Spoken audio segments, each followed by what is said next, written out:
สบายดีเด้อทุกคนสบายดีจากนครหลวงวิจักรนะทุกคนวันนี้ก็มีแผนสิไปแลนด์ทุกคนแล้วก็เอาโดรนมาแข่งไม่ใช่เบิร์ดเท่าใดเนาะเหนื่อยใจเลยเอาโดรนมาแปลงอยู่ห้างที่ซื้อนี่เนาะโดนบินตกอยู่จำปาสักเลยทุกคนเท่าใดบางคลิปเก่าจะจือเนาะเหนื่อยใจเลยนะตอนนี้นะเดี๋ยวมันลืมหลอกรถประจ้าแห้งเบื่อเนาะทุกคนมาจากปากเสกบกันนอนอยู่สตูทุกคนนอนประมาณ10 โมงอีกแหละ2 โมงครึ่งกับตื่นเนาะ3 โมง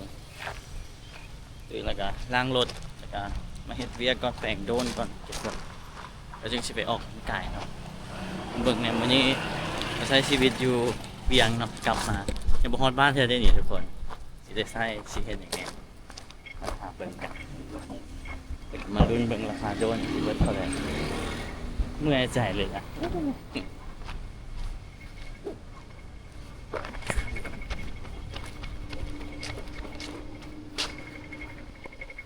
ห้างซื้อก็อยู่แถวน้ำพุทุกคนอยู่ละแวกเนี่ย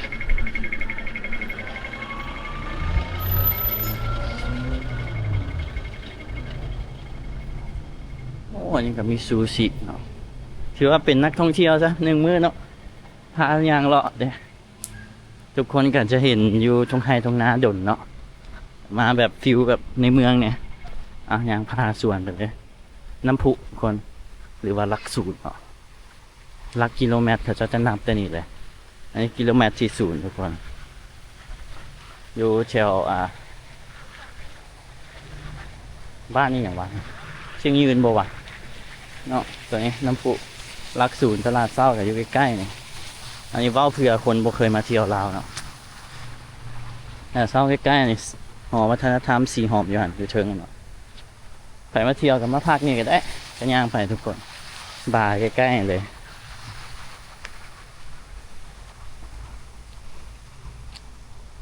ค่าที่เสียเงินเนาะทุกคน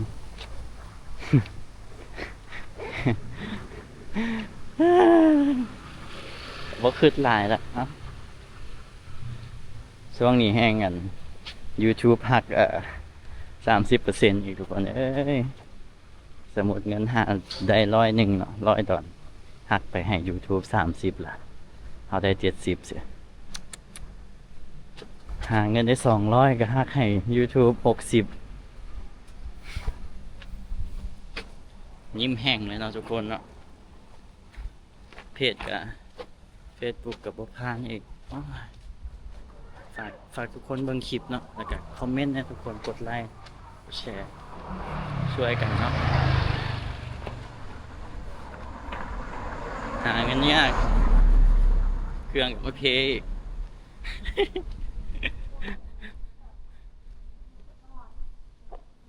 วิวกับกลับมาเวียงอีกก็คือสิตกคือเก่าเลยทุกคนคิดว่า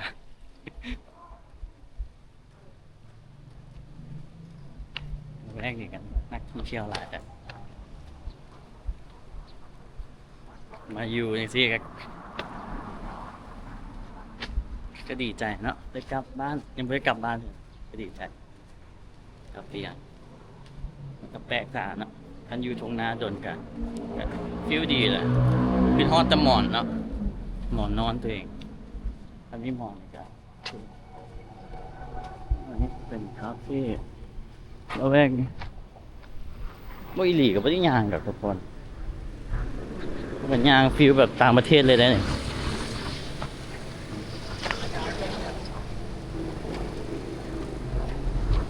ต้องเห็นรถตีก่อน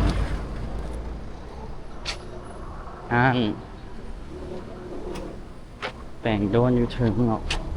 ห้างจะเป็นแอคชั่นทุกคน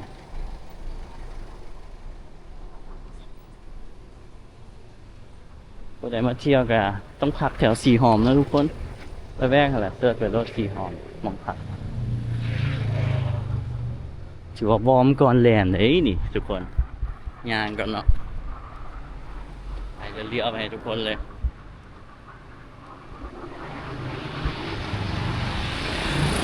น่าจะลัก10,000 บาทแต่งโดนเกิดบาท ต่ำๆสตาร์ทน่าจะ6,000ขึ้นไปคิดว่า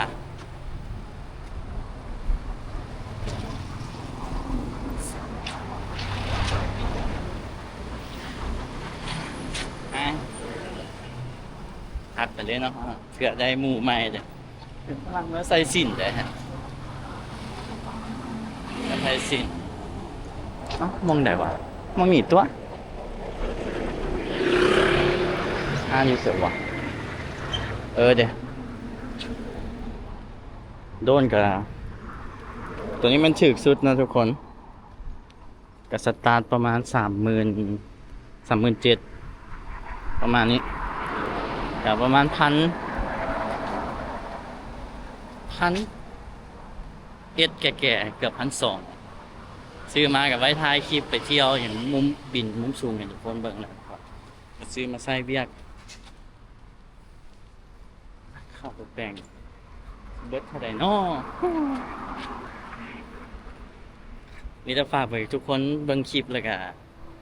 อันนั้นนะทุกคนเบิ่งคลิปแล้วก็ฟังเพลงใหม่หน่อยฝากติดตามสปอร์ตเพลงยังแปลงโดนบ้าดีอันบินโดนตกตัวที่ไอรีอยู่หน้าเราตัวเลือดทรงขามันหน้ามันขามันนั่นขาหักขาหนึ่งฟังนี่ฟังนี่ป่าวะหรือว่าฟังตัวนี้ขาหนึ่งหักเงียงเลย ตัวนี้ว่ามันรุดซื่อๆว่ะพิมพ์บอลมันมีฟังหนึ่งอันมันคือว่ารุดออกฟังบททั้งอันนี้มันรุดออกมันมีตรงไหนทรงศูนย์ก่อนเสีย ทรงสูงก่อนดนวะแสนเวลาอยู่14 ว่ะ2 ทิศเนาะคำตังเลยมันโปรกากูแต่กลับมาอีกครับแล้วความเชื่อเหมือนเขาออกบินครับโดนไปแปลงทุกคนเขาเจ้าก็ยังไม่ได้ประเมินราคาให้เนาะแล้วก็มีแต่ทรงไปศูนย์ก่อนศูนย์ก็คือที่แมนยูไทยเพื่อแหละทุกคนก็จักที่ตบเท่าไหร่เนาะโดนมันจะมี4 ขาเนาะทุกคนมี4 ขาแบบแมงมุมเนาะ4 ขาไปแมงมุมมาซะคือแบบตัวซัดนี่นะ4 ขาหน้าหลังขาหน้า2ขาหลัง2และขาหน้าที่มันพับออกมันหักก็คือที่เอาเรื่องอยู่เนาะมีแต่ยิ้มมาแหละเนาะมันเกิดขึ้นเลยได้ทุกคนถ้าอย่างไม่ได้เนาะมันมีแต่แพงแล้วก็ได้นี่มาไม่เนาะไม่ขาเป็นขาจับเซลฟี่ตัวยุคปัจจุบันนี่มันสั่นทุกคนเห็นบ่มันย่างไปแล้วมันสั่นกึกไม่ได้ถ่ายภาพทุกคนเบิ่งอยู่โทรศัพท์หรือว่าอยู่ทีวีเนาะโทรทัศน์ก็อาจจะสั่นเห็นบ่ตอนนี้มันสั่นอยู่ไปซื้อตัวนี้มาเสียเงินเพิ่มเนาะทุกคน695 บาทเป็นรายจ่ายไปจะฝากทุกคนเบิ่งคลิปแล้วก็ห้ามสคริปโฆษณานะทุกคน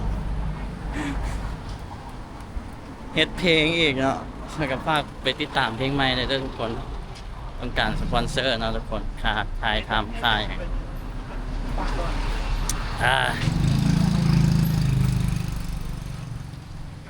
ยิ้มแห้งเนาะก็จะเสียเงินเลยโดนคันบ่แปลงกับบ่แล้วเลยทุกคนแปลงมาเบียงอีกคลิปแข่งแท็กซี่ทายคอนเทนต์อย่างอีกตายปืนหนักเลยชีวิตเนาะมันจะทดลองเอาอีกสิเลยช่วงหนึ่งวิวขึ้นคือว่าสิได้ดีแม่งหน่อยหนึ่งแล้ววับวิวกำลังดีเนาะมีแนวเสียเงินทุกคนตั้ง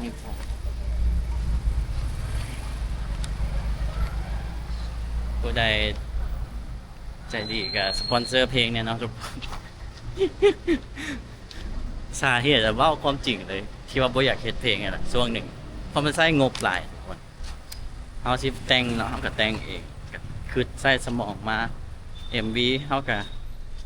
ขนาดว่าไอ้น้องช่วยกันนะในราคาที่ว่าช่วยกันเฮ็ดเพลง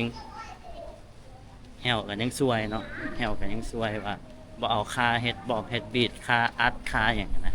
ค่ามิกมาสเตอร์อหยังก็ยังค่าก็ยังว่างบหลายทุกคนปกติค่าเฮ็ดบีทนี่คันระดับแฮวเนาะหรือว่าตัดเจเนี่ยมันต้องแม่นหลักหมื่นบาทเลยทุกคน400-500 ดอลเลยแต่ยังค่ามิกมาสเตอร์นี่คันระดับแฮวออกเลยต้องแม่นง่าย4,000-6,000 บาทประมาณอันนี้มันราคาที่ว่าแฮวว่าเพลงดังเลยจึงเอาเงินสูง